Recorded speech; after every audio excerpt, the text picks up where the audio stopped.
Welcome to Volleyball State, your look at volleyball in 6 rotations. Here are your hosts, Jeff Sheldon and Lincoln Arneal. Hello and welcome to Volleyball State, a look at the sport of volleyball in 6 rotations, a proud part of the Hurrdat Sports family. I'm Jeff Sheldon, he's Lincoln Arneal, and it is Olympic closing Sunday as we're recording this today. The Olympic Games had just concluded, and a storybook run for Team USA does not exactly have a happy ending thanks to a dominant match from Italy. But hey, we're going to recap a largely successful 2 weeks in Paris for Team USA with Lee Feinswog of Volleyball Magazine here coming up in just a few minutes. Plus, after that, we are just 3 weeks away from the start of the college volleyball season. We're going to have a big preview of the newly expanded Big Ten Conference, which is going to fill up most of our show today. But first, you can follow the show on social media, and we're lucky when you do. Volleyball Pod on Twitter and TikTok. Lincoln, tell the folks where they can find you and all of your great volleyball coverage. Yep, you can find me on Twitter at Lincoln_VB, and all of my day-to-day coverage is at Huskies Illustrated. And also, you can read more about the Big Ten. I wrote some recaps for Volleyball Mag, my recaps on their website as well, too. So Excellent. We're going to talk a lot of Olympics today, and let's just get right into it. Let's bring Lee in. He's got to get to sleep. He's got a flight to catch. He's flying out of De Gaulle tomorrow. Up until recently, Lee Feinswog of Volleyball Magazine was a resident of the state of Louisiana, which is really just the France of America. But now he's moved to, I don't know, the England of America, Boston. Like you're our European correspondent. You're our guy with boots on the ground in Paris. How are you doing, sir? Lee, thanks for joining us. Oh no, we dropped him out. I'm back. My wife, Brenda LeBlanc, which is of course a Cajun name. She's from Louisiana, but French name, and she was here the first week. And she's a lousy French student as well in college, but she knew enough to help us out. So there was that. And she kept saying French phrases, which I know had nothing to do with anything, but she would say them. So it is. So as we're doing this, it's 7:00 here in Paris. Bonsoir. About, I don't know, maybe 4 hours ago, the USA women just got steamrolled by Italy. Mm-hmm. And, you guys are at noon. So it may be noon there, but this is one of my favorite beers from Belgium called Quack, and it's an amber, and it's 8.4%. So there you go. I say to you, salute for the Italian. This is what they mean when they say it's 5:00 somewhere. It's 7:00 currently in Paris. Lee deserves the drink. Lincoln and I are probably more on a coffee schedule because we had to get up at 6:00 to watch this. But luckily, no one had to stay engaged that long because it took 81 minutes for Italy to win their first ever gold medal. Italy dominates the U.S., as you might expect from the team that was probably the favorite coming into the games. The score is 25-18, 25-20, 25-17. It was kind of like a Nebraska-Rutgers match, I was thinking as I was sitting there watching it. Italy just kind of did whatever they wanted, Lee. They hit 47% to 33% for the U.S. They outblocked the Americans 11-0. They win the service battle 7-3 in aces. And it just kind of seemed like Italy was always comfortable and the U.S. never really did anything to make them uncomfortable. What did it look like to you? Well, Italy, number one, lost a set to the Dominican Republic in its first match of the tournament and then didn't lose a set since. And Paula Aganu was a one-person wrecking crew and one of the many opposites who led their team. Women's volleyball is dominated at the higher levels by the opposites. Let me tell you, which we call, and I insist on calling them right sides in NCAA, and we call them opposites in international. And I won't bend on that. I'm sorry, but here she was opposites. And I think the top 5 women's scores in the tournament were either lefty or opposite. In the United States case, it was Amy Drews. Melissa Vargas from Turkey, led everyone in kills. She's right-handed opposite. And by the way, if a fight ever breaks out, I'm at a volleyball match. Me and Melissa were like this. I'm getting with her right away. But Italy went up 5-0 in the first set, and U.S. just never recovered. There was one time in the first set, I think it was points 10, 11, and 12 for the U.S. was the only time they scored 3 points in a row in 3 sets. So Ghana was unstoppable. The pressure they put on them was just unbelievable. And as Karch Karai, the USA coach, pointed out, one of their pins had been hitting under 200, hit 4+ today. And believe me, I wrote her name and I wrote the story, but that was like an hour ago and I can't remember anything. But to your point about 81 minutes, the game ends. So it's not like what we do for interviews back home for the NCAA. So the match ends and then they have what they call the mixed zone. Mm-hmm. And so the players come off the court and they run this weave. Well, the first part of the weave is television, like NBC, the European station networks that have Olympic rights like Eurosport and the French TV, they're right there. Then there's a section that writers get in first, like Volleyball World and the Wire Services, which is, just AP. And then there's usually a media scrum. Like today, the Italian media came out of the woodwork. They hadn't watched a match, probably of the 50 guys who showed up, and most of them were old guys. It's pretty funny, but they hadn't watched volleyball, but they all showed up today. So then they come as they go, and then it's like herding cats. It's like, Plumber, get over here! Don't you dare get out of here! And it's like, what do you think? If you didn't look at me, you didn't have to do an interview, And I use her. They were all like that. They all would just come, walking through, and not just today. So this went on for, 17 days. One more part about this. I was going somewhere with it because you said the 81 minutes. So the match ends, and normally they would come to the mix zone. They do a little stretching, little team huddle, and then they come to the mix zone. Not today. Today, they went back to their dressing area, cleaned up, put on those pretty blue sweatsuits, and then went out for the medal ceremony, which began at least 45 minutes after the end of the match. And then that lasts a while because Brazil had to come back and get the bronze, and then the USA got the silver, and then Italy got the gold. Then they came through, and they were super accommodating, and they have been. I got to tell you, Karch Karai is just a delight. He never doesn't take the time for every one of those stations that I mentioned.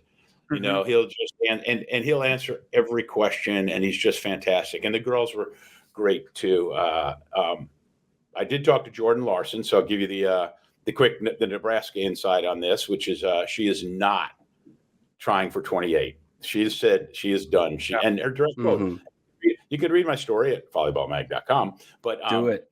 She said, she doesn't doubt that she could do another 4 years, but she said she's just had enough.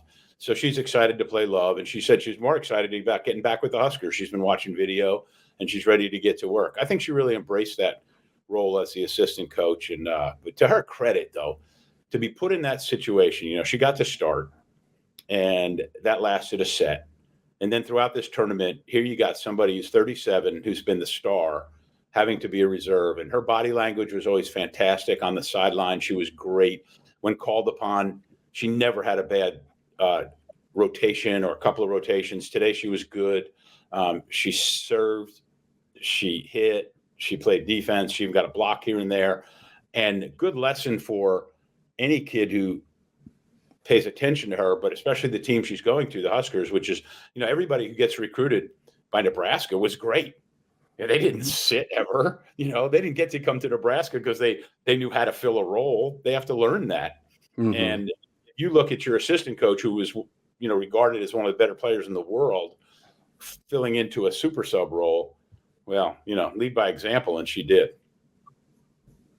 Yeah, we have a lot we could talk about, Lee, just from the 2 weeks that the U.S. played in Paris. And I guess we want to start just a little bit more on the U.S.-Italy match, but then I do kind of want to take a bigger picture look involving Jordan Larson.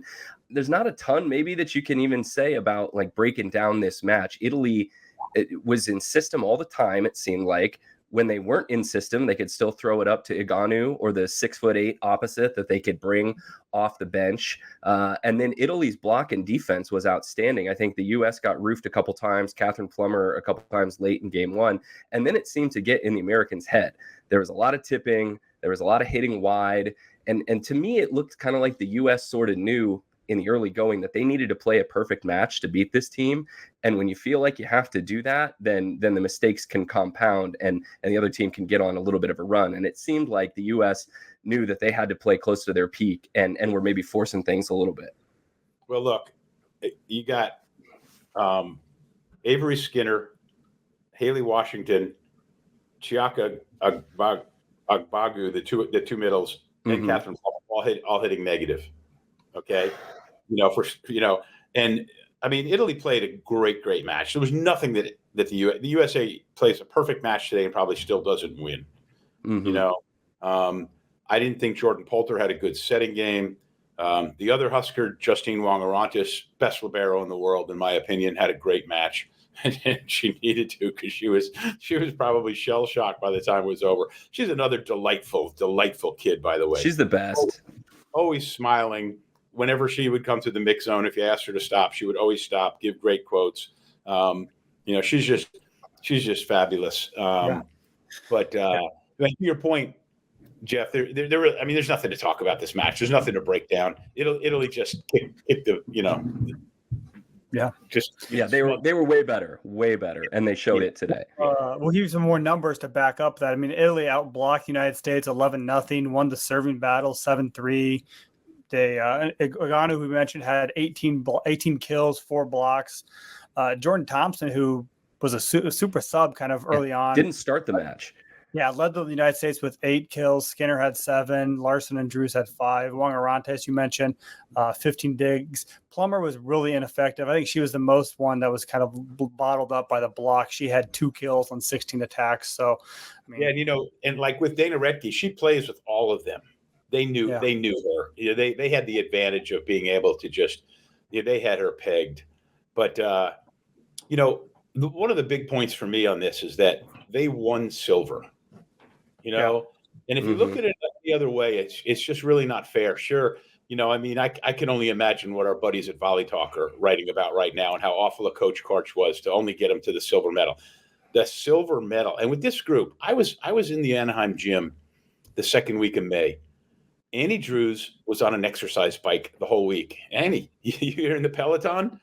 How's that Tour de France action going? And she just laughed. We talked about everything but volleyball because she wasn't ready. Jordan Thompson was coming back from an injury. Polter was coming back from a rebuilt knee from a year and a half earlier. Wong-Orantes was in the gym. She was like the only healthy one. And Larson was there, but I think she was dinged up a little bit that week. The Italian team players, Plumber, Redke, they weren't back yet. Carlini had just come back into the gym, and she was dinged up. And then Robinson Cook was not back yet from Italy. Skinner wasn't back yet from Italy because they were also lucky that their teams went really far in their pro leagues. And that was a week before they went to the first leg of Volleyball Nations League. So this was a group that was held together with Scotch tape and glue. And to Karch's point, and I blame him partially for this because I would have started Plumber and Skinner at day one. But I understand starting Larson and Robinson Cook. I get that totally. But, he made the point that the second match of this tournament was the first time that lineup ever played together and then continued to and really stayed intact. They, survived those next 4 matches. Down 2-0 to China. They're one set away from 3 pool play matches. Thank you, drive home safely. Yeah, I'm glad you brought up this context because I think it's important to point this out to maybe some people who, I assume if you're a listener of this show, you watch throughout the Olympics and maybe you don't just tune in the later rounds. But a couple things I want to point out. One, Italy coming into the tournament was far and away, I think, the favorite. They are probably the best defensive team in the world. They have one of the best liberos in the world. They have one of the best setters in the world. Iganu's one of the best opposites in the world. They were probably the gold medal favorite on day one. And then the U.S. was still having arguments over, which outsides are you going to bring? Which setters are you going to bring? This, for all the world, if you looked at Volleyball Nations League, 2 months ago, the U.S. was not necessarily a favorite, maybe not even considered a contender to be a medal when you hold them up there with China, Brazil, Serbia, with Boskovic out there. And the U.S., after making some lineup changes midway through that first match against China, they didn't win against China, but they played 3-5 setters. They gutted out wins over Serbia and Brazil. And I think this is a big credit for, we questioned some of the decisions that Karch made on our last show, but I think this is a big credit to the U.S. coaching staff to kind of pull this team together into a unit. that became only the second ever women's volleyball program to win 5 consecutive medals, to medal in 5 straight games. The only other one to do that was the Soviet Union, who only missed out on the 84 games because they boycotted the games in LA. So, this is one of the best runs that any national volleyball program has ever been on. They all of what you said and more. I mean, against Italy in the last time out, and I joke with Alfie Ref, the UCLA coach who's assisted on this staff. I said, geez, Alfie, things were so bad that Karch just walked away after that last time out and let you run it. And he was just cracking up because he's like, yeah, I got no answers either, Speaking of which, you got 2 Big Ten head coaches as his assistants, Alfie Reft and Aaron Virtue at Michigan. Just wonderful. And of course, they like me were not at Big Ten Media Days that Lincoln covered for us last week. But, so,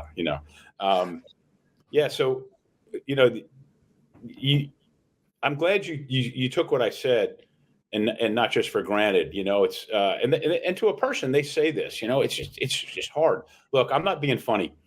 It's hard to cover this tournament. All right. I've been here. This is my 18th day. Today's the 19th day. Tomorrow's the 20th. I don't know, something like that. And I covered every USA men's and women's match. A few beach matches sprinkled in. I'm beat because the times are different. They might play at night. They play at day. It's the format this year is different. Coming into this Olympics, this is what I thought. I thought the men got bronze and the women didn't medal. That's what I thought was going to happen. The men got bronze and the women got silver. I say that's a big bonus.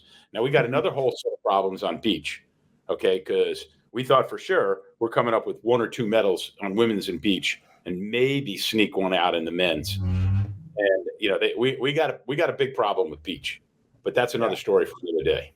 I mean, I imagine there's a lot of disappointment today. We're already transitioning into rotation too. This is a very seamless rotation that we're doing today. But for all the disappointment the Americans are feeling today, flip that to Thursday. How impressive was that win over Brazil to ensure that they are getting a medal, they are playing for the gold? I mean, how impressive was that from your vantage point? Well, especially when you put it in perspective of what happened first. Okay, so they lose 2 sets to China and could not have looked worse. I mean, you got to admit, you probably at home and me in the stands, we're looking going, oh, God, this is just brutal. They got nothing, and they come back and stretch that to 5. Now, if they get swept against China, they're probably out. When you get to 5, you get a point, and it changes things a little bit. Well, then the next game, match against Serbia, go up 2-0, and you're thinking, okay, sweep. I might get dinner at a decent time tonight. Well, no, it was a 9:00 start. But anyway, so the French eat late. They go to 5, and you're like, I just don't get it. And then France, which got it in, they went 2-10 in VNL, and they got in only because they were the host country. It was 29-27, 29-27 before they put them away in the third. And you're thinking, oh, this is going to be one and done in the quarterfinals. But they pick up a little bit of steam, win that quarterfinal match in 4 and start looking good. And, Karch and I just joked every time. He goes, I can't believe it wasn't 17-15 in the 5th. So when they swept Poland, I looked at him and I said, sweep? And he said, when I do my pregame notes, I map out 5 sets worth everything, because – so, but to your point, yeah, that was a good volleyball match too. Not only because they swept, both teams were good, and that was so much talent. Yeah, Poland's really, really good. Remind us where did Poland finish in the VNL, because they're young, but they're really talented. Yeah, no, Poland's big, a lot of big, tall people. Now it was I'm backing up here. The U.S. beat Brazil in the semifinals. Yes, that's right. Yes, right. And Poland in the quarterfinals. Correct. Okay, good. It's a blur. It's all it's mush. But plus, to my credit, I covered the men too, and I can't remember what. Like the men swept the bronze medal match, but God, that was a great match. It was just great. I hope you guys got to watch some of the men's. Men's volleyball is maddening because in person, it's a fantastic sport. And for those of you who are fans of this podcast and watch the men's, it doesn't translate as well to television. And it's unfortunate because in person, it's just a great, great sport. It doesn't have the interest in the United States either. It does around the world. I will tell you, I've been lucky enough, you guys know, to cover a lot of good volleyball, right? I mean, if you go to a Nebraska match, and it's important, you know how great that is. And if you've been to Wisconsin, you know how fantastic it is. And the Final Fours have been total sellouts with 20,000 plus the last however many years. When France played the title game the other day was the single best atmosphere I've ever been at for a volleyball match. Oh my gosh, when they play, you know, their national anthem and the way those people sing it, and they got all the flags and they just out there, and it was just fantastic. It was great. And you just had to be happy for the French. That's a great team too. That's a really great team. Yeah. Why do you think the men's game doesn't translate as well to television? Is it too fast, or like you're digging bombs and the ball actually goes out of view of the camera? Like, what's the hang up? You know, like I don't know, except for the grunting and the screaming, women's tennis is way better than men's tennis on TV because they have rallies and there's plays. You know, the men's tennis can be just like kaboom, kaboom, kaboom, and men's volleyball can be kind of the same. Plus, I don't know. It just doesn't have the grassroots either that we have because of the girls' club system. I mean, boys volleyball is the fastest growing sport practically in America, but not even to suggest that it would create interest. Heck, one of the best stories I ever wrote, I think, was about TJ DeFalco years ago, and when he was at Long Beach State. And I remember writing that story and it getting crickets, and then talking to TJ DeFalco about that story here at the Olympics, and he didn't even remember it. Even the guy doesn't remember the story, you know. So, well, if we go all the way back to the U.S. women's opener against China, you know, we referenced this earlier. Kelsey Robinson-Cook, Jordan Larson gets the start at the outside hitters, and then after the first set or first two sets, they make the change and they go with the kids, Katherine Plumber and Avery Skinner. I mean, could you have foreseen at that point that this team was going to medal, was going to make it all the way to the gold medal match when they pulled a switcheroo with their two starting outsides? There's a really good coach, NCAA women's coach, who, for his sake, will remain nameless. But we texted right before the start of the tournament, and I told him Plummer's got to start, and so does Skinner. And he said, there's no way they start. He goes, you got to start Larson and Robinson-Cook, and said, why doesn't Plummer play right side? And I said, because you got two great right sides in Andy Drews and Jordan Thompson. And I wrote back and I said, the United States can only medal if Katherine Plumber plays, and she plays great the entire tournament. And he wrote back like I was a moron. And I wrote back and I said, I remember the exact text was, listen to me. We can only win the gold medal if Katherine Plumber plays, and she plays great the whole tournament. I stand by that. And the only reason that things got turned around, and the numbers prove it because of where she finished up and how great she played when they won, especially in the quarterfinals and the semifinals. I mean, she became the heavy lumber that we just didn't have otherwise. She passed the ball pretty well. She's a liability. She has her problem. She served nice. And she played really good defense by her standards. And today, against Italy, they smothered her like a blanket from right off. I mean, she got blocked, 3 times, I'm sure, in the first set. Yeah. And they knew what she was doing, and she lost her confidence. And so that was good that so I think that was the key, and that was as far as they could go, which was a long-winded way of answering your question of thinking maybe. But I still say, you know, I mean, for them to have medaled it all and to have gotten silver, and especially, you know, like I said, after losing those first 2 sets against China, and you're like, oh my gosh, I came all the way here for this. Yeah, absolutely. I mean, it was despite the fact that she had a really rough, and actually both Skinner and Plummer had rough gold medal matches. I kind of think everyone did for the U.S. Like, this was a real coming out party for her. Does she play outside for her club team, or does she play opposite? Plummer? Yeah. Yeah, no, she plays outside. She played for Canigliano. Occasionally she'll go to the right, but earlier on in her career, she played some right side. But she played right at Stanford, right? No, she played outside hitter. She and Oh, that's right. Stanford was always messing around with like Moretta Lutz playing right side then. Yeah, but Adriana Morris was the right side, and Jenna Gray was the setter. So that's those spots were taken, and then she played outside hitter. Yeah. And Plumber came to Stanford like as a setter in high school and club, right? Like this has always kind of been touted as this really multi-tool player. And you saw that in game 5 against Brazil. She's throwing up these out-of-system sets that are leading to some of the biggest kills, maybe the biggest rally in Brazil, in that Brazil match. Brazil up 6-5 or 7-6 in the 5th. And Plumber out-of-system hand sets a perfect set to Avery Skinner, who puts it away. And the U.S. was off and running then. So like this is a really talented multi-tool player. Oh, what I said to her afterwards, I said, great sets. And we talked about, and she goes, Lee, I was a setter. And I said, I know that. I'm complimenting you. Hey, there are people who know her and, know from her formative years that have no doubt that she could be one of the best beach players in the world as well. And, it's not impossible. Like a lot of players, she may transition to that in a few years just to save her body because it's so hard to play indoors. But I think she really likes the indoors game. She loves traveling. She loves being in Europe. She was in Japan.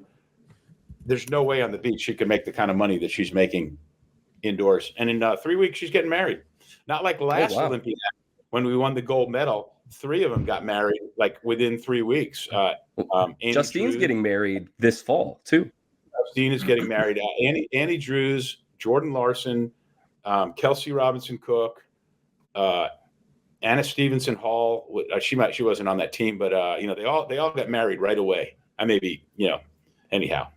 Mm-hmm. So they're going to New York tomorrow morning. The team is. Yeah, with the flag. No, that's Karch is going to Los Angeles on a Delta flight with the flag. Karch is going. Okay. Karch is on the flag flight. Yeah. All explained at this story at volleyballmag.com. It's great. So Karch is on that flight but the players are now, they've had a change. They've all been invited, and as far as I know, they've all accepted. They're going as a group to New York City. They're going to be on the Today Show Tuesday morning. They've got some event planned for them at the Empire State Building. Now, I don't know if this is other Olympic teams as well and what else they're doing, but thank goodness they're getting some recognition and getting to do something because they got 0 after winning gold in Tokyo. Nobody did anything. And it goes back to my other point. They were all getting married. They all got back. They dispersed and on. So, especially when that was the gold medal that gave them the most gold medals in all of the Tokyo Olympics. So it's too bad. Yeah, wasn't it the last event? Yeah. Yeah. Mm-hmm. Yeah. Back then. Yeah. So I assume the closing ceremonies are going on. I've been kind enough not to put my TV on here in the hotel room. Can I tell you about my hotel? Please do. Here?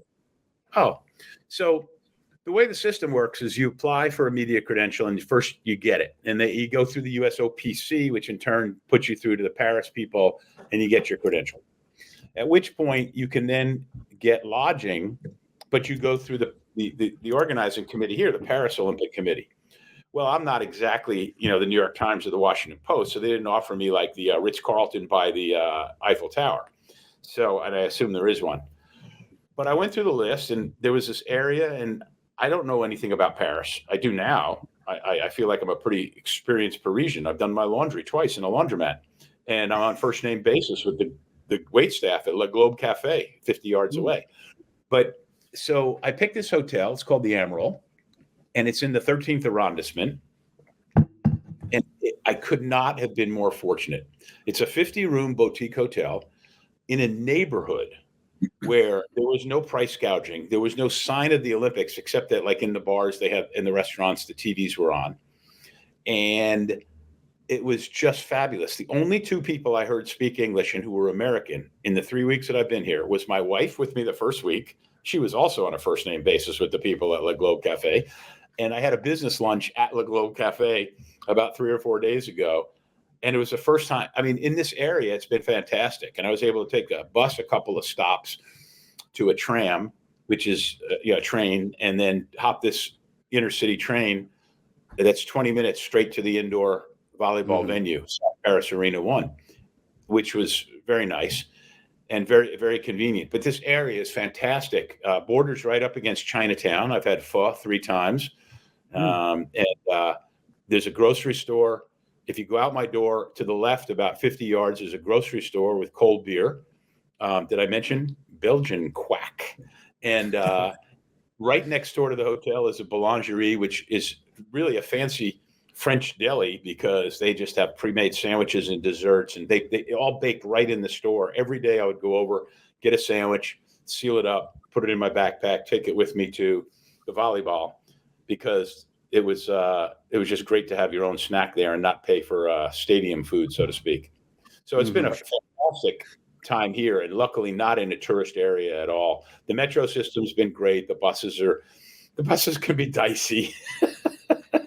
There are a couple of times where I was like, I think I got to get off this stop early before a fight breaks out, or there were a few things, but it all was cool. Paris did a nice job. Los Angeles got a lot of pressure on them to try to equal this. Paris, the French notoriously ambivalent about American tourists. We rolled through there in the 40s, and then they're like, "All right, guys, thanks. You can go home now." Yeah. But speaking of Los Angeles, looking a little bit ahead, you kind of mentioned this already. This was the last go around. Jordan Larson stepping aside. Kelsey Robinson-Cook said on her Instagram it's hers. Annie Drews is done. And it might be the last one for a couple other players. Justine Wong-Arantes, maybe she's done. Polter, Micah Hancock. I don't think so. You don't? Okay. No, when you say done, you mean just, of course, done with international. With the Olympics. Are they going to be around in 2028? Yeah, almost challenging for a spot. Yeah, almost all of them are going to Love.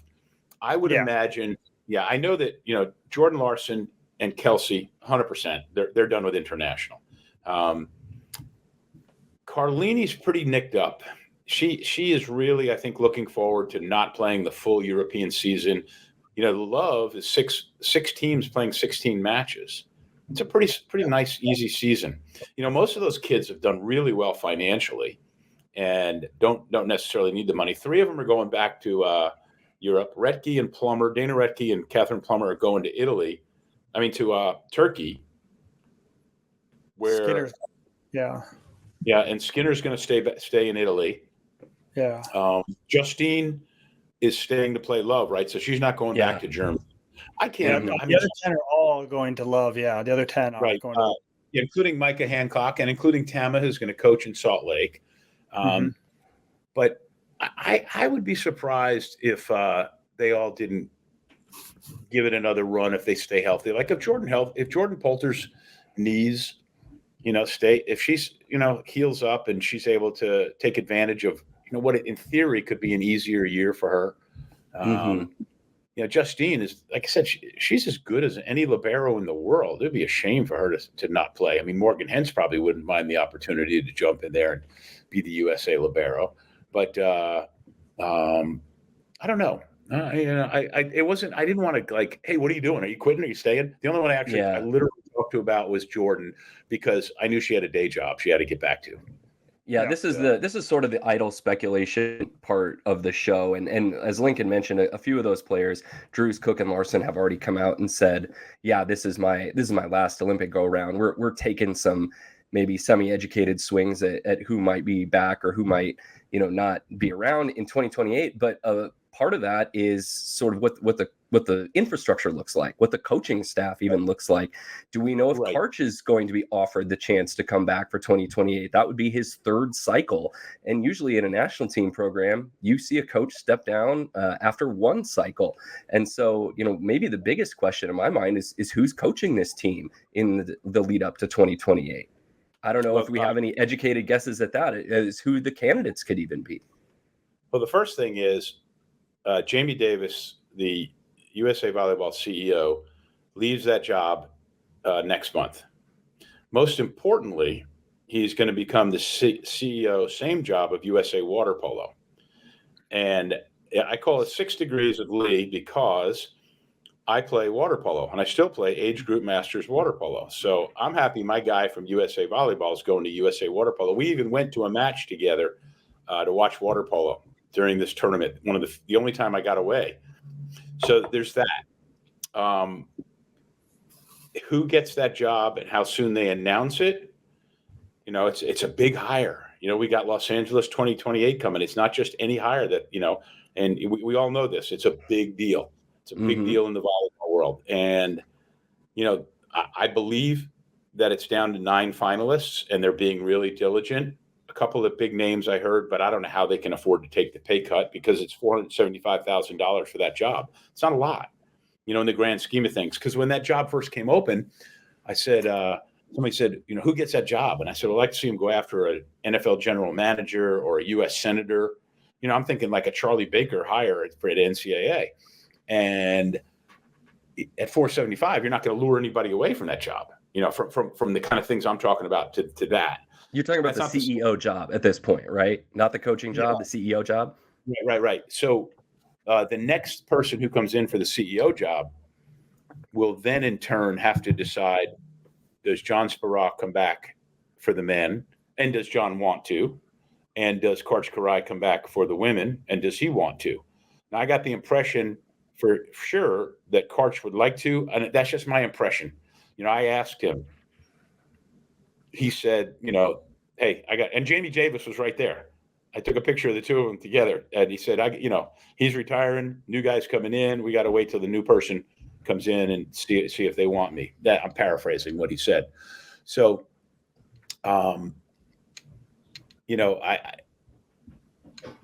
it's so big, right, for us as a sport because of Los Angeles 2028.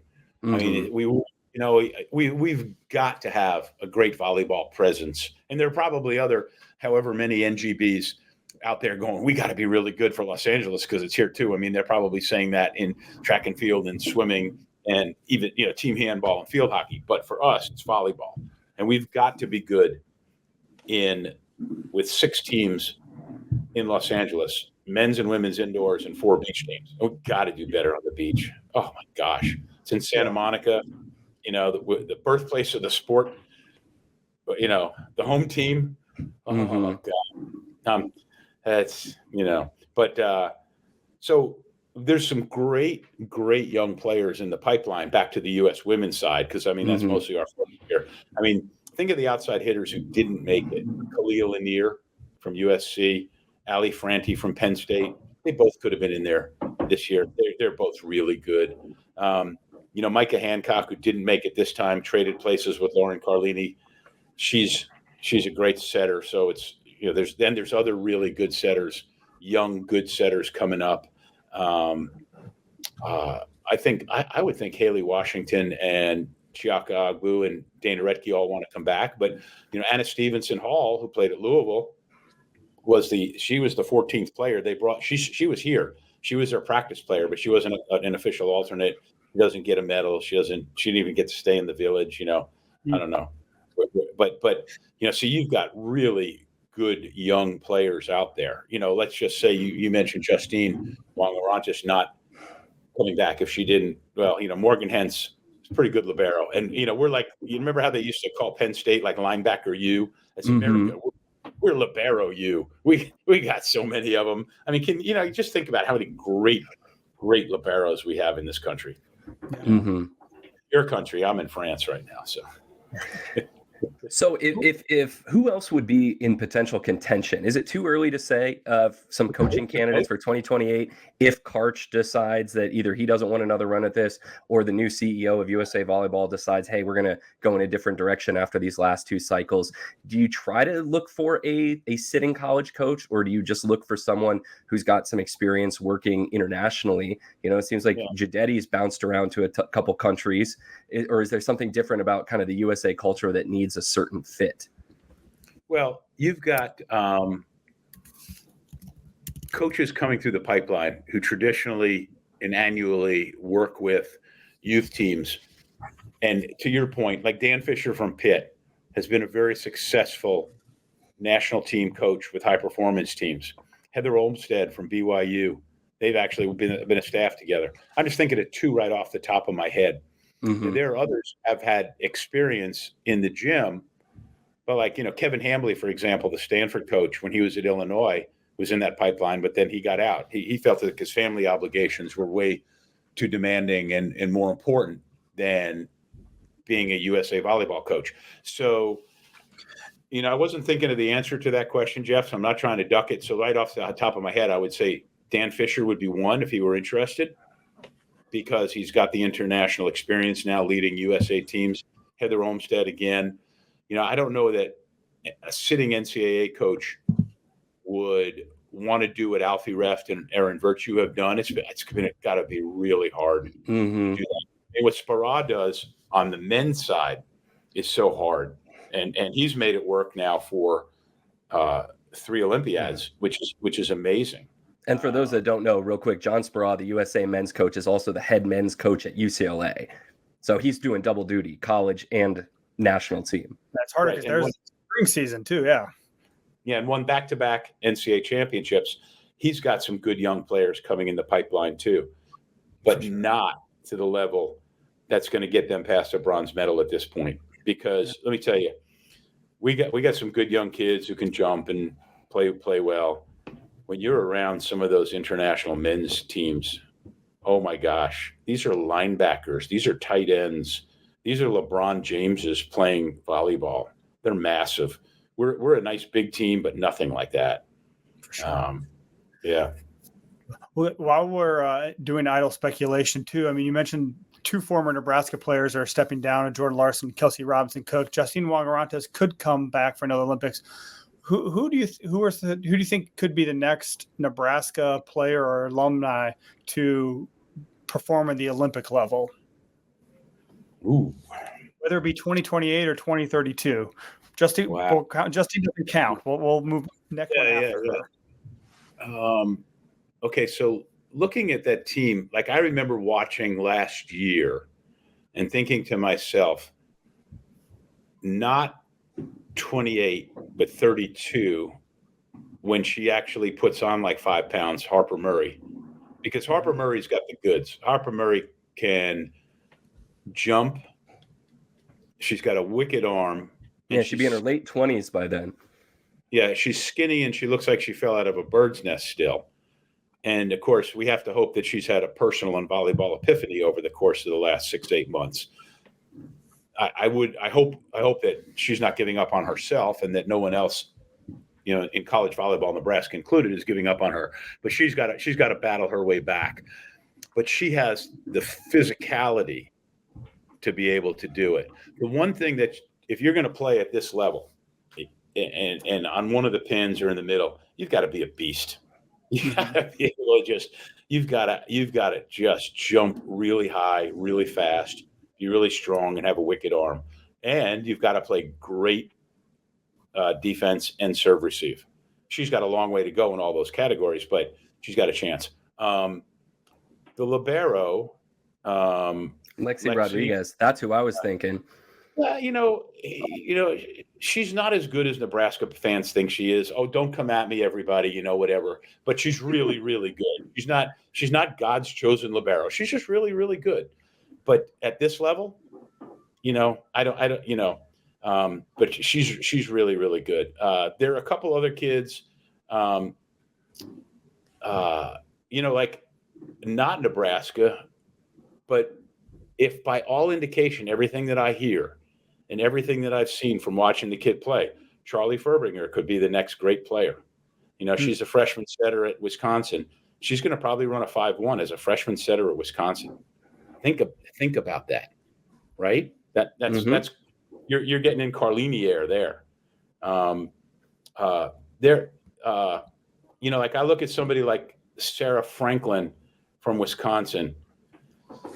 She defies me because she doesn't jump that high, but she does everything great. She reminds me, if I have to compare to somebody like Michelle Barch-Hackley, when she, who is the most underrated player the USA's ever had, the former Illinois star. But you got me thinking about the Nebraska people. Well, yeah. We talked a little bit ago about how in the international game, kind of your most dominant scorer is your opposite. And Annie Drew sort of filled that role for the U.S., but not to the level that Iganu or Boscovich did for their teams. I want to know who's the next great opposite hitter in the USA pipeline? Is it Jordan Thompson, who didn't start this Olympics and went to Cincinnati, or is it somebody else out there who's just kind of waiting for another physical leap in their post-college years? Someone who really comes into their physical prime and takes it up a level when they're 26 or 27. Well, look at somebody like Annie Drews, who, when she was coming out of Purdue, did you envision her to be an Olympic star? No, I didn't envision Jordan Polter being a 2-time Olympic setter when she came out of Illinois. No. 2018, my late partner, Ed Chan, I called him and I said, I need to go to Illinois and go see Jordan Polter in person. You okay with us spending that money? And he was like, yeah. I go to Illinois. I watched practice. Then I watched him play Wisconsin.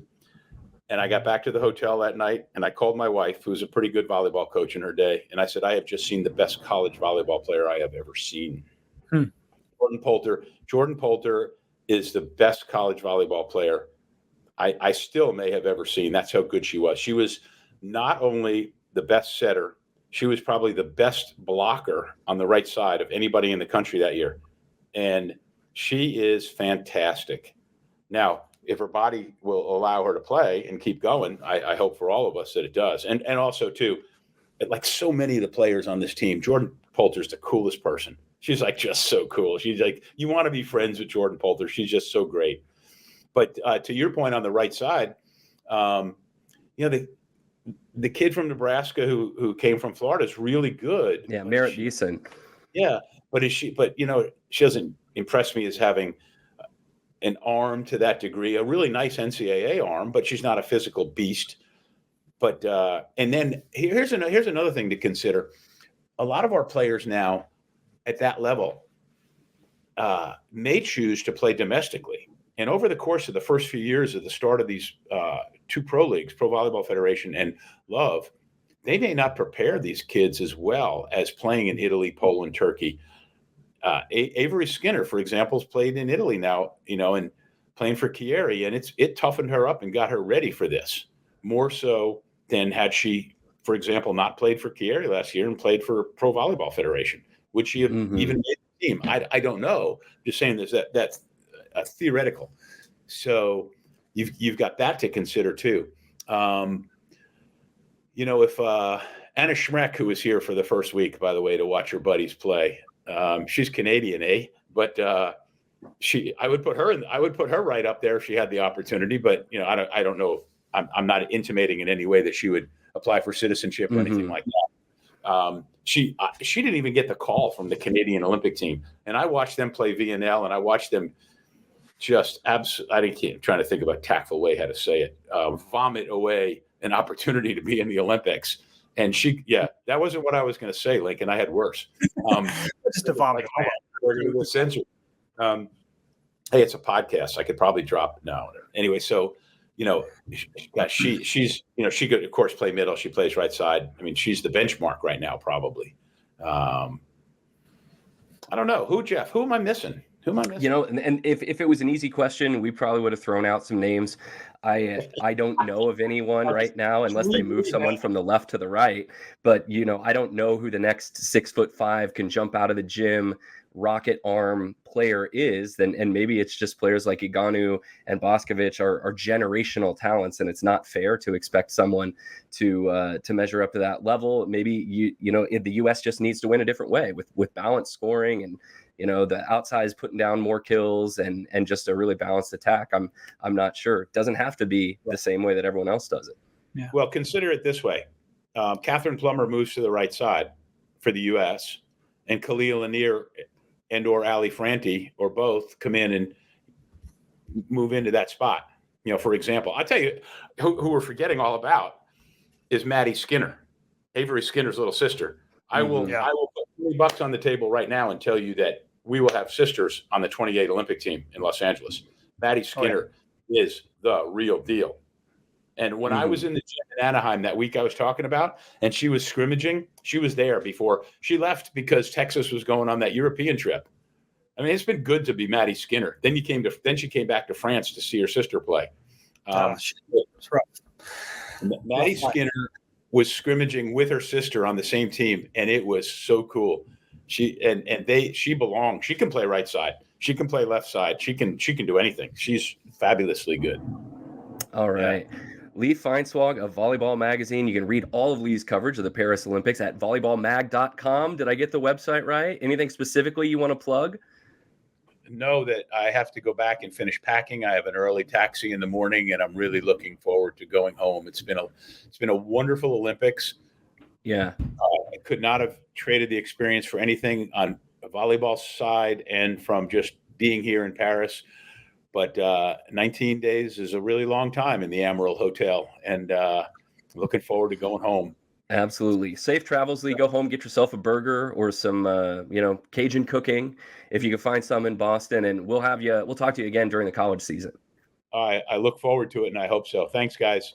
Thank you so much, Lee.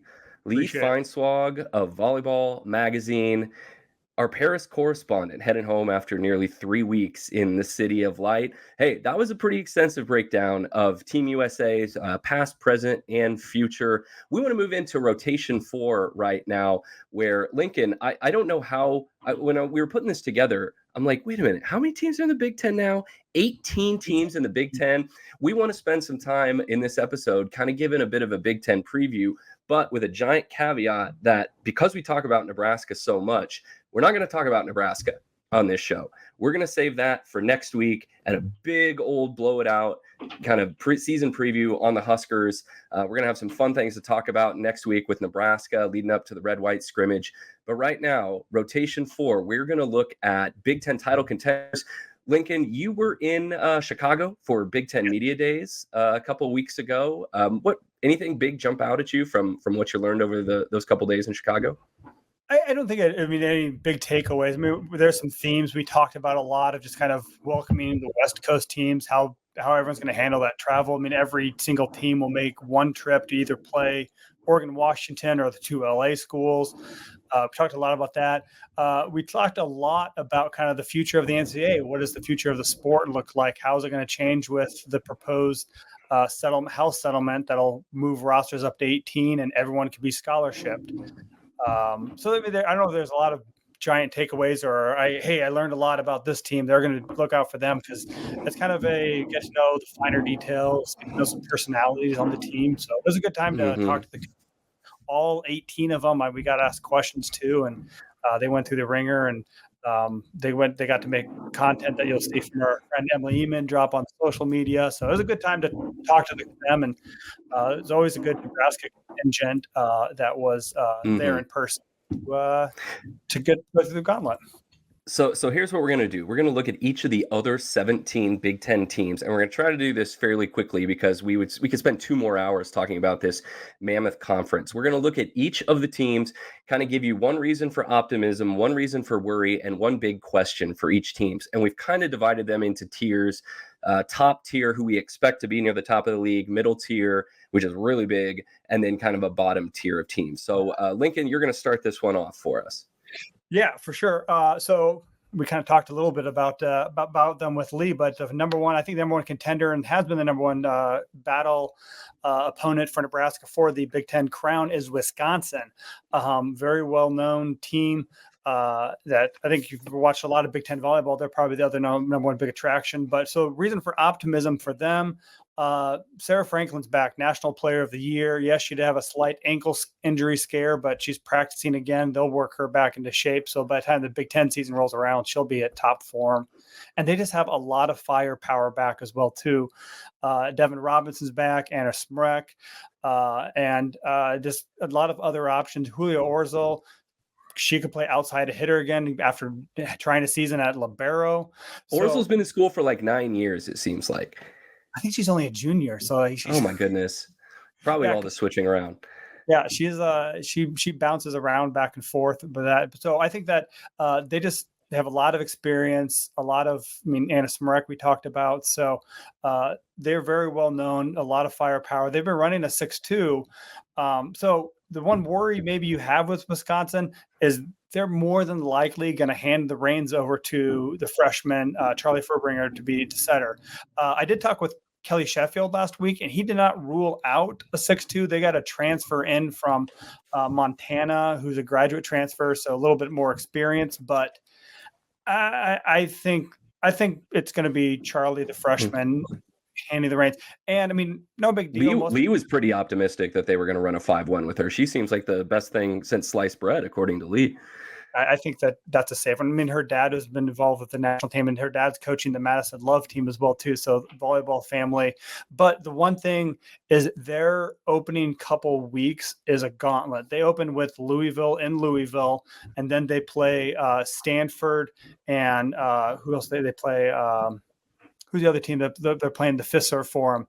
It's Texas. Texas will be there, too.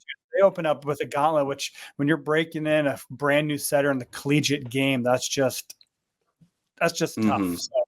So yeah, but if she's everything she's been built up, I think she was one of the number 2 overall prospect in the 2024 class. So just a lot of talent. Yeah. Very familiar to what Nebraska did last year with Bergen Riley. Yeah. And what Texas did with their freshman setter too. So it's not unheard of to have a lot of success with a freshman setter. So my question is, I mean, I guess I've maybe talked myself out of this question, is what system do they run to? Because 1, you want to have 5-1, it's a lot more consistent, but 2, they have enough hitters and enough attackers where they could run a 6-2. Like that was kind of a blessing that they were able to do so. They had so much elite talent that they could have 6 attackers. I think that they'll run a 5-1, but it's something to keep an eye on early in the season to see how they adjust to their personnel. All right. I've got the next team, which we have put here is Penn State. So Penn State, always a solid program. Optimism for Penn State. If you're a Nittany Lion fan, they got their top 2 attackers back in Jess Mruzek, the Michigan transfer, and Cameron Hanna. Both are redshirt seniors, so they're super, super experienced. Plus, Penn State was kind of the portal queens of this offseason. They brought in the 2 Nebraska transfers, Maggie Mendelson and the right side hitter. Thank you, Caroline Jurevicius. I was like, Jurevicius was her first name. And then also, but where they're not going to be experienced is in the setter. And so this is where a worry pops up if you're a Penn State fan. Penn State is most likely going to start a true freshman setter as well. Izzy Stark was the number 1 overall recruit by Prep Dig.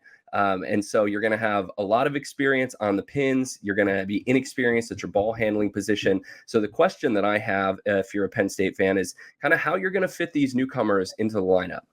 Caroline Jurevicius, Maggie Mendelson, made no secrets that they're looking for some more playing time. So are they going to come in and they're going to get spots right away? Jurevicius is going to compete with Hanna for one of those pin hitter spots. Mendelson will be competing in the middle. And so they've got just a little bit more work to do, probably more than Nebraska and Wisconsin when it comes to working newcomers into their starting lineup.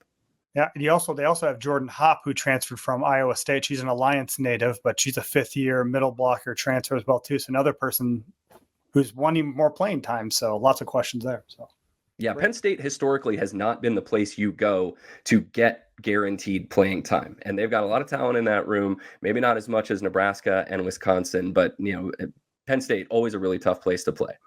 Yeah, for sure. Our number 30 team we have here is Oregon, one of the newcomers from the Pac-12. They're now on the Big Ten.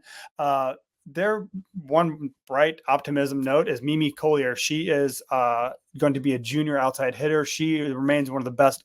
She's one of the best outside hitters in the Pac-12 last year, and will carry that over, be one of the best outside hitters. I think she was on the Big Ten preseason all-conference team. Nebraska fans know what she's like too. Her, along with Brooke Nuneviller, ended Nebraska seasons a couple years ago in 2022 in the regional semifinal, and she's improved since then as well too. The one worry is they lost a lot of talent. They had 7 people who graduated or finished their career, and all 7 played professionally. I think they were in between PVF and other leagues. They all got professional contracts. So it's a lot of talent. They're not just people that are moving on. It's elite talent that is going on. So I think I have this. So like you look at Mimi Collier, she had 543 points last year. Everybody else who's returning from the team combined for just under 90. So they have a lot of scoring that needs to come out of there as well too. And then that kind of also goes into my question is who is going to be the setter, because they have 0 people who have 0 setters, I should say, who have an assist as an Oregon Duck. They redshirted Kristen Klein last year, so she's a redshirt freshman. So Matt Ulmer, he's their head coach. He talked her up a little bit during Big Ten media days, but they also got a transfer from Florida Northwestern Community College, something like that. Roberta Persagi. She was the National JUCO Player of the Year, led her JUCO team to a national championship. So she comes in with a lot of experience at the JUCO level. We'll see how that translates to the Division I level. But they got a third setter too, who came from Europe, who Matt Ulmer has not yet seen in the gym. So I think she's getting here first part of August. So my question is, who is going to be the setter? You got Mimi Collier out there, but who's going to get her the ball? So that's the one question that Oregon needs to answer fairly quickly. All right, moving on. I've got Purdue coming up next. What we learned about Purdue last year, coming back this year, they're going to have a lot of firepower on the pins. Eva Hudson and Chloe Chacoin. Hudson's going to be a junior this year. Chacoin's going to be a sophomore. They were one of the best outside hitting duos in the Big Ten last year, so you know they're going to have some firepower on the left to put the ball away. If you have a worry, if you're a Purdue fan, you got to look at their ball handling. So they had a longtime starting libero, Maddie Schermerhorn, which was one of the better liberos in the Big Ten, graduated off last year's team. They may be looking for a freshman to handle the libero jersey this year. Ryan McAleer from Kansas City is going to be competing for that job. And so, it seems like Purdue always has athletes on the pins and in the middle. It's their ball handling that has given them some problems in the past. They bring back their sophomore setter, Taylor Anderson, who's going to be, the battery this year, getting the ball outside. The big question I have for Purdue is maybe just a little bit more of an existential question for them as they fight to get into the top tier of the Big Ten. And that's, when does Purdue get over the hump?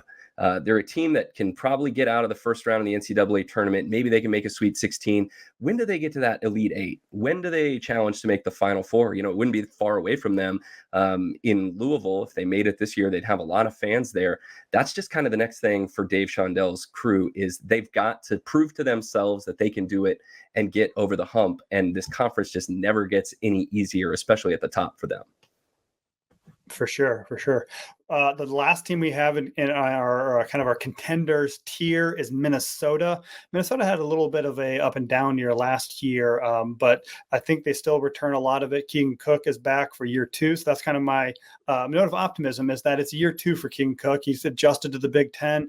He came from Washington, where he led a very good program that was a regular postseason member or attendee.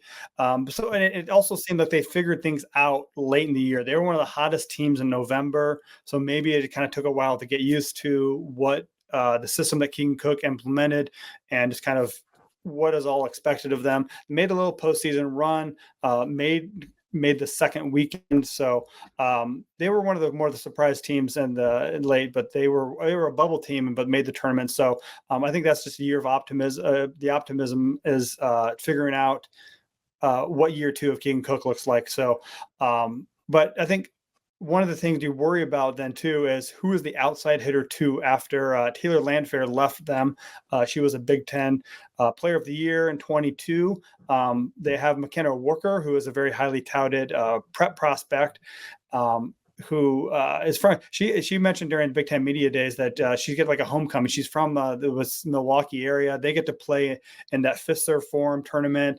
I think they played a spring match in some Wisconsin towns as well too. Mm-hmm. They get to play Wisconsin as well. So she gets a lot of time in her home state. So she should be the first outside hitter. But then after that, it's a question mark of who else they have. Julia Hansen, I thought, was impressive at times.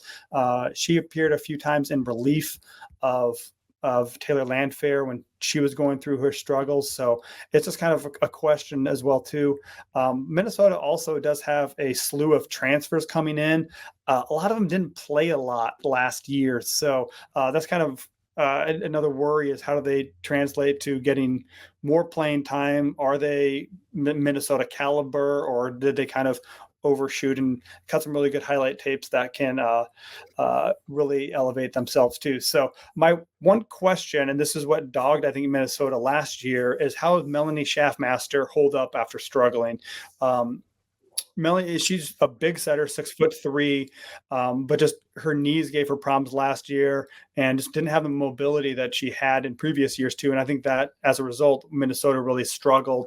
But I think, again, as the season wore on, which is weird that you don't think about it this way, but she stabled out her performance and really kind of helped Minnesota reach the levels of their potential too. So I think Minnesota, I would be very surprised if they win it, but they should be in the conversation and kind of that 4-6 range in the Big Ten standings.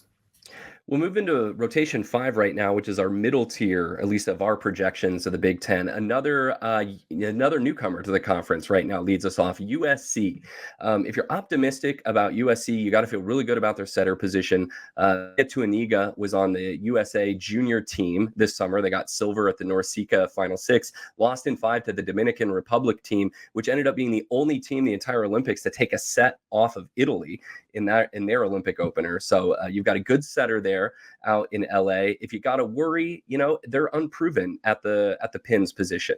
Outside of London Weege, who's going to be a sophomore this year, actually classified up a year last season, skipped her senior year of high school to go be a freshman at USC and had a pretty good freshman season.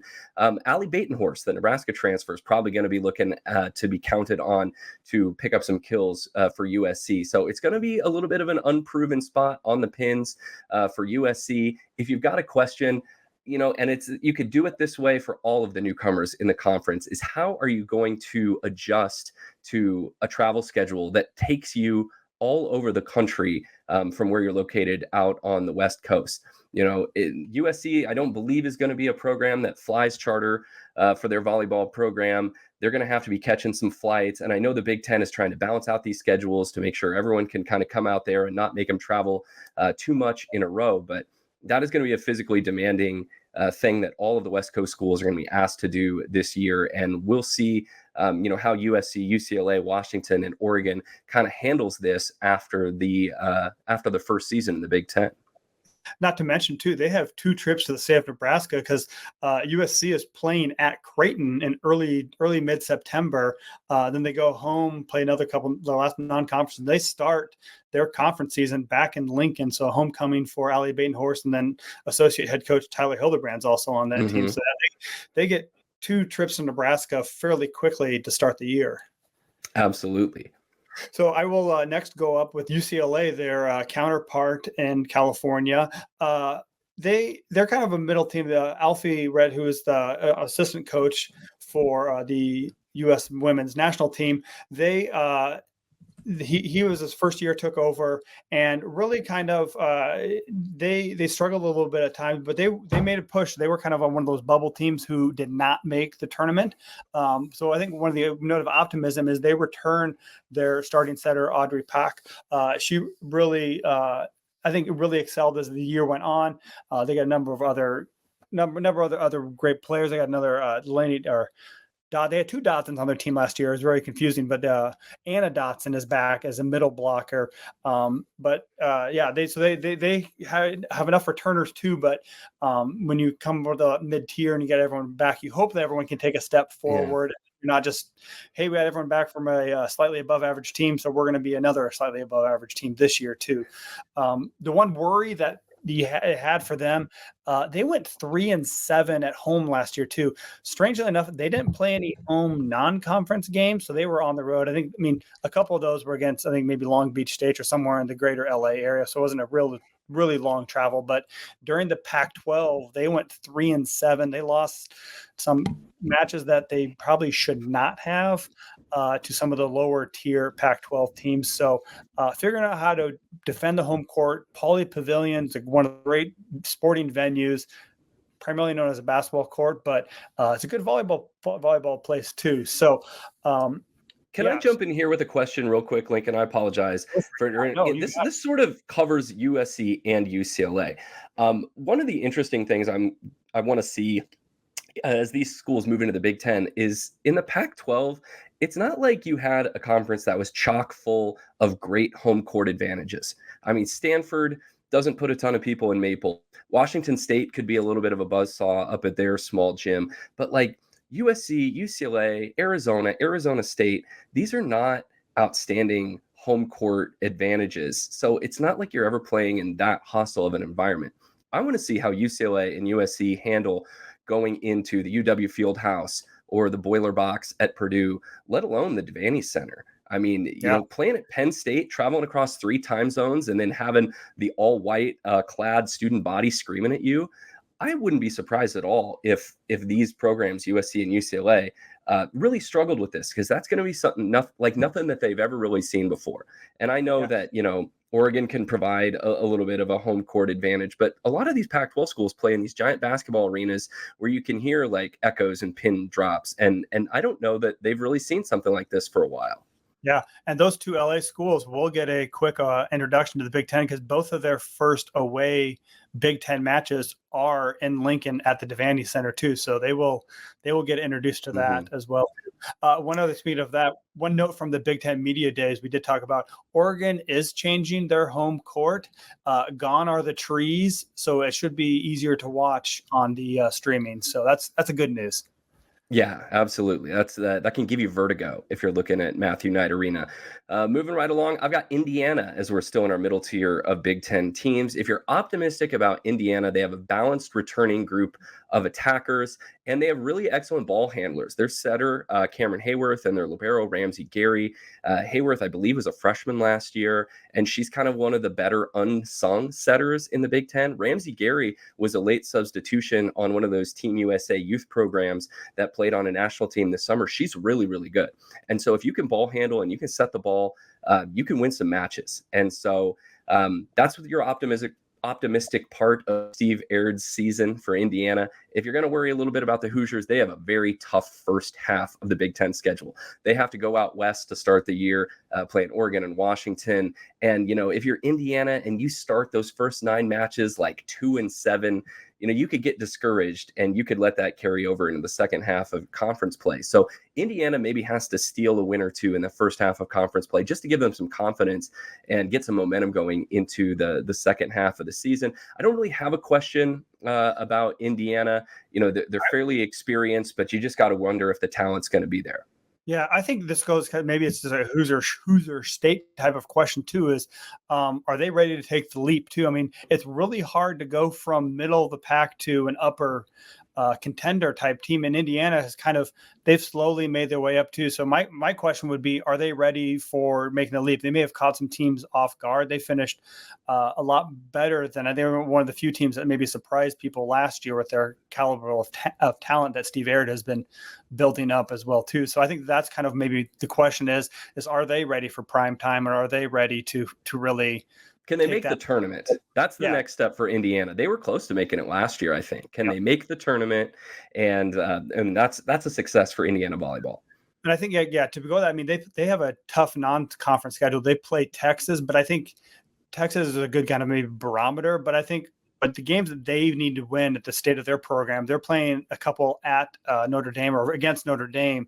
They need to beat Notre Dame. And Notre Dame's kind of a middle of the road, bottom tier ACC team, but it's a brand name team. Salima Rockwell, who we've all listened to the last couple of weeks on the NBC broadcast, is the head coach. Indiana needs to win those matches to make sure. It's an in-state rivalry, which is big for recruiting, because there's a lot of really good prep players that come out of that Indiana, Kentucky, Ohio area that they need to clean up in. For sure. Well, good. Next up, we have Ohio State. The optimism is Emily Londot is back. Another one of those players that have been around forever. She's finally a senior. But I think she was really carried the load for Ohio State too. So it's good that she's coming back. She played, she kind of transitioned from right side to left side a little bit. So she's very flexible with where she can play on the court too. So Ohio State can really unleash her wherever they want on the court. The worry about them is who else will kill the ball too. They struggled at times too. I mean, they had the toughest non-conference schedule last year and went 4-8 is kind of, and really, they struggled during non-conference. So Jen Flynn Oldenburg changed their scheduling to figure out to kind of ease them in a little bit. They still have a couple tough matches, but they need to figure out. Mia Tumen was a good setter last year as a freshman. Hopefully that year under her belt, she comes back a little bit stronger too. My question is, how do they kind of deal with all of they had the top recruiting class that comes coming into, and how quickly can they get integrated into it? Emerson Selman, who's a 6'4" outside hitter, she really should. She could be that answer opposite Emily Londot and kind of figure out, provide some firepower at the net too. They got a couple of middle blockers, and they got a transfer from Ella Wobel from Wisconsin as well too. Mm-hmm. Elite prospect that they're kind of working, and she didn't play much at Wisconsin, but they got a lot of elite talent in there. They got to integrate into their roster. So the question is how do they do that? Yeah, I think Londot led the Big Ten in attempts last year, so they got to find a way to make sure her arm doesn't fall off in 2024. Moving on, Illinois is who I've got up next. If you're optimistic about Illinois, it's because Raina Terry is starting the second term of administration. She's back to get her PhD. This is 6 years of Raina Terry, who is just one of the Big Ten's best players, and outside hitter is going to be back for Chris Thomas's group. And she's really, really good and will continue to be really good in 2024. If you're worried for Illinois, there's a big question there at setter. Who's going to set? Illinois only hit 203 as a team last year, 191 in Big Ten play. That's just not going to get it done. They did bring in a couple of transfers, including Bergen Riley's sister, Reagan Riley, who, Lincoln, was she at South Dakota State last year? State. Yeah. Okay. So fifth-year transfer. And then Vivian Campbell from Cincinnati is the other one. So there's a couple other big transfers coming in at setter. Yeah, Illinois was another team that made a late push last year, was on the bubble of the NCAA tournament. I don't believe ultimately got in, but Chris Thomas has a really good player in Raina Terry to build his attack around, and we'll see what the Fighting Illini come up with in 2024. Yeah, they also got a nice. Go ahead. Another outside hitter, Avery Hernandez, who transferred from Northwestern too. She had flashes for the Wildcats last year. Hopefully, she could help counteract some of that one-dimensional they did with Raina Terry. I've got the last team, too, in our middle tier. It's Michigan State, who threw a scare into Nebraska out in East Lansing in game one. You're optimistic about Michigan State. Taylor Hold'em is back at outside hitter after a great freshman season, going to be a sophomore this year. Michigan State also always seems to be one of the bigger teams in the Big Ten. They're really big in the middle this year with the Hood sisters, 6'6" Mia Hood, 6'5" Kaya Hood. I hope I'm saying that right. So Michigan State has got size in the middle. They've got some firepower on the pins. They also have lots of transfers, which is the worry if you are a Spartan fan. They're bringing in 3 transfer outside hitters. So, transfers can be a mixed bag. They can work. They can be a gamble. They could run a 6-2 this year with all of that, those options on the pins, but 6-2 kind of brings in its own challenges with chemistry between the setters. We saw Wisconsin make it work last year, but Michigan State just kind of has a lot of unknowns outside of their sophomore outside hitter and the size they've got in the middle. Yeah, they got the transfers they brought in too are also very high caliber too. I mean, Danley Courtley was second team AC honors at Rice.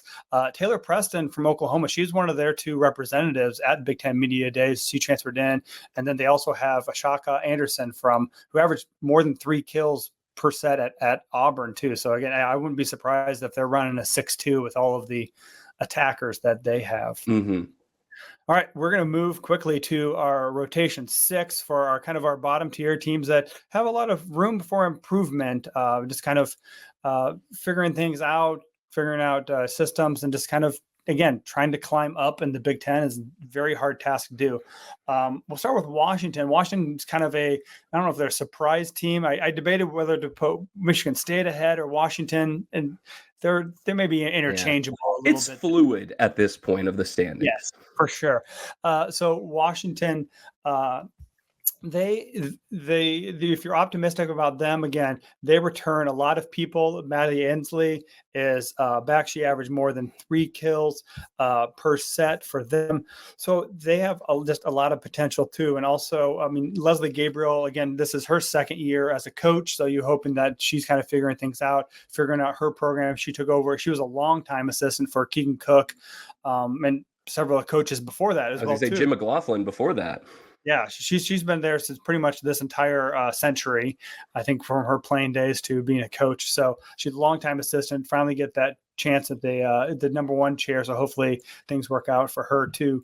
So if there's a chance for worry is, again, they're stuck in the middle, figuring out who their identity is too. I don't think they have the elite talent the last couple of years. They do have a couple of really good recruits coming in. They have the number 9 overall setter in Alexis Hari, and then a number 11 overall prospect, Sophia Trilino. Julia Hunt, sorry. Trilino is a transfer from Santa Clara, but Julia Hunt is a number 11 overall prospect. So they got people coming in too, but I don't know if they have that elite talent that you need to be a contender. Mm-hmm. So again, my question, I think the question for them is kind of what their identity is. When you think about the Pac-12 schools that are coming in, especially the LA schools, they have a very West Coast reputation, but I think Washington has a lot more Big Ten tendencies. So maybe that may be an assist to them in the transition, is that they're a block and D type of school with big hitters. So the transition may be easier for them, but that's kind of the question that I have. Maryland is who I've got next in the bottom tier of the Big Ten. And Maryland's kind of doing something that I think you're seeing Indiana do as well. And I think it's a wise strategy if you are near the bottom of this conference, or you don't have access to some elite caliber players, which is to get old and stay old. You hear college basketball, college football coaches talk about this strategy. Maryland's very experienced this year. They're going to have a lot of 5th and 6th year players. That is the reason to be optimistic about the Terrapins. If you're worried about Maryland, it's a prove it type thing. They do not have anything in the history that indicates that those 5th and 6th year players are going to be at the skill level needed to lead Maryland to a top half finish. And this could be a Big Ten conference that gets 9-10 teams in the NCAA tournament this year. There's that many good programs there, and Maryland's got to get in the top half to probably have a chance at that. Maryland never finished higher than 8th place in the old Big Ten with 14 teams. And so, with a couple more teams coming in, does that push them down in the pecking order to 10th or 11th? But Maryland, put some scares into some teams the last couple of years. They always seem to play Nebraska kind of tough, even though they haven't beaten Nebraska since joining the Big Ten. But Maryland's going to have an experienced club that's going to run out there and try to jump up in the top half. Yes.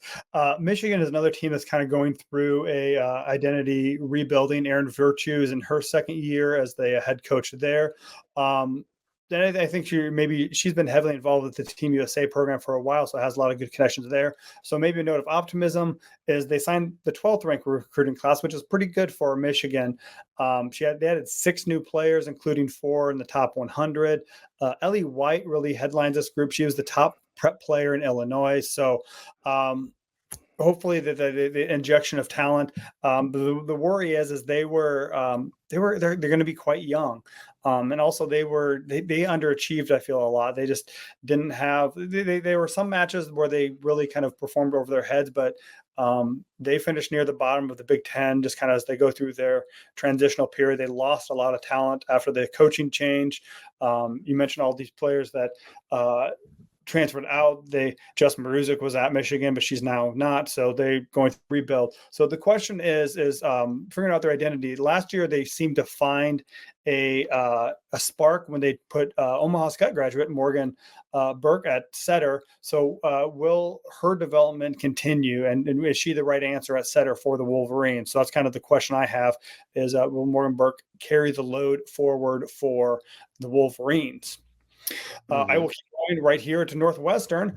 Speaking of coaching changes, note of optimism is they have a new coach. I feel whenever you get a new coach, it just really it's an energy shift and kind of gives hope and optimism that you'll be on the right path. They hired Tim Nolan from Grand Canyon, who qualified for the NCAA tournament for the first time at less than 2023 year at Grand Canyon. I think he was there for 6-7 years, something like that. So again, you hope that the note of optimism is just, hey, we got a new coach, new eyes on everyone. He's the only new coach in the league this year, right? He is, yes, yeah. There's a very stable, a lot of second-year coaches, but yeah, he is the only new coach this year. And one of the one strength that he brings back is Alyssa Rousseau. She's a good setter, 6'3". She's been there a couple years, and I think she's a good setter too, and really should provide some stability as they move forward. But the worry is then when you starting with a new coach, with the way that the transfer portal is, you are starting pretty much over too. They went heavy into the transfer portals and got some nice additions there too, but they just had one prep prospect that's coming in who grew up about 12 miles away from the campus. So it's a local product who has ties probably more so to the university than to whatever coaching staff is there. So that's what they have. But so the question is what's the culture change going to be like? There was some kind of allegations that kind of led to the coaching change last year of just a bad environment. So will that be rectified going forward, and will that get cleaned up? Recruiting is always hard for Northwestern, because of the academic requirements of the school, but then it doesn't help when you have schools like Nebraska coming in and taking one of their higher ranked recruits in recent memory next year in Mania Okbeje, the middle blocker, who's now going to be a Husker. So it's always kind of challenging with Northwestern, and they've got a new coach to try to put the pieces together this year. Another second-year coach in the league this year is with Iowa, Jim Barnes. If you're looking for reasons for optimism in Iowa City, it's that it literally can't get worse for Iowa this year. They went 0-20 in the Big Ten last year. I want to say they were swept in like their last 6 or 7 matches. They really struggled at the end of the year, and that's got to be exhausting for those players as well. So, what else could you? 29 sets of the season they lost. Last 29 sets of the season, Iowa couldn't grab one. So maybe there's some reason to worry right there. They have a pretty big roster turnover, 5 transfers out, 5 transfers back into Iowa City. It's really hard to build a culture, I think, at the bottom of this conference. That's why I think you're seeing Maryland and Indiana just trying to do it with upperclassmen and hope that maturity and experience is able to build something. But that's Iowa. A question for Iowa. Just can you get a little momentum? Can you win 2 or 3 conference matches in the new Big Ten to try to build on something for the future? Otherwise, it is tough sledding at the bottom of this conference. As we will see for our final team, we finally made it. We made it to the end, Lincoln. We did it. And rounding things out, as usual, is Rutgers.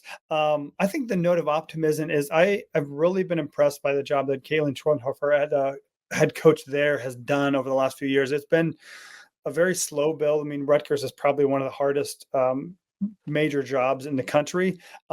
They beat Minnesota last year. That's a note of optimism. I mean, that's looking backwards, but it was their first rank. Minnesota was ranked at the time, their first ever win over a ranked team too. So they continue to build the program and really kind of figure out who they are as a team. They did lose a little bit just for graduation and kind of people moving on after last year, but they have some hope. I think that they're building the program. They're out in the community. This is what one of their coach talked a lot about during Big Ten media days, is that she was at a mall and ran into someone wearing a Rutgers t-shirt, and she was so excited that they had reached that, and they're getting some better crowds. So and she's been there. I think this is her 5th season. So 4th season. Yeah. Credit Rutgers for not, playing merry-go-round coaches with that. It's going to take time for someone to get in there and build that up. So, they're showing her some patience too. Yeah, and I think she's done a good job building some of her Northeast programs that she's been at before too. But it's tough when you're Rutgers and you hope you get a win here and there too. But you take the victories where you can and building forward. So Rutgers continues to put out a team, and they're competitive. They're still working hard. So, and they have some Nebraska girls. They have Nebraska girls on their roster too. The Durstads who went to Papio La Vista South. She could be the libero this year too. So Kenzie Durstad is the one on their roster. So yeah. Well, that is it for our Big Ten preview. We're going to be back next week. You notice we didn't talk a lot of Nebraska today. That's because we're saving it for next week. We've got our big Nebraska preview show that will drop next week. That'll set us up for the red-white scrimmage, which is going to be on Saturday, August 24th. And we're working on something a little special for the following week as well. we know that it was released last week that ESPN is going to drop an E60 documentary on the Nebraska volleyball season from last year. That's going to include Volleyball Day in Nebraska. You're going to be able to watch that debuting on Sunday, August 25th. We are going to have the chance to talk to some folks who were involved in the production of that show, that E60 episode following Nebraska volleyball. And we're going to be able to tee that up for you coming up after that documentary premieres on August 25th. So look for a show on that. And then it's the start of the season. So August 26th is probably when that episode's going to come out. So we've got 2 episodes between now and the start of the season. Nebraska kicks things off the following week in at the what exactly are they calling it? AVCA First Serve. Yes, AVCA First Serve in Louisville. Yes, in Louisville, where Nebraska's going to open the season against Kentucky. Lincoln's going to be down there for that, and then we're just really off and running at that point with weekly shows, maybe even some more if the situation warrants it. And we're going to have a fun 2024 college volleyball season here on Volleyball State. Lincoln, I want you. It's the season's already started for you. You have been writing features. You have been going to Big Ten Media Days. Tell the folks what they can look for from you with your byline over the next week or so. Yes, so we did a lot with the Big Ten Media Days, but hopefully we'll get go to some Nebraska practices, talk to the players, see how fall camp is going, or just preseason camp. It's not really, can't be fall. So we'll have a lot coming I don't know, man. It's like 68 degrees outside. It feels like fall to me. Should be fall. So but feel free if you want to join our community. We have lots of merch available. Find our merch at hurrdatsports.com/shop. Represent Nebraska. I'm looking forward. Hopefully, when we get to Devaney Center, I want to see some people in some Volleyball State gear. It's what I'm looking forward to when the season starts. Absolutely. Well, and the other ways that you could kind of push this volleyball conversation forward, interact with us, man. This is a two-way conversation. Comment on our YouTube videos on the Hurrdat Sports YouTube channel and subscribe to this podcast if you haven't already. Tell a friend. It don't cost nothing. It's absolutely free. You can find us on Twitter at VolleyballPod. You can email the show questions, guest requests, segment ideas, or just tell us when we screwed up something. You can email us at volleyballstate@gmail.com. And then you could talk with us one-on-one on social media. I am at by Jeff Sheldon on Twitter. That's BY Jeff Sheldon. Lincoln, where can the folks find you?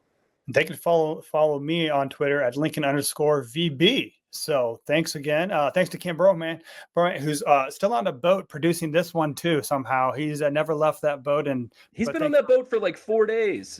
Yes. So thanks again for Hurrdat Sports for being part of our community. And you can find them on social and YouTube. And until next week, thanks for living in the Volleyball State.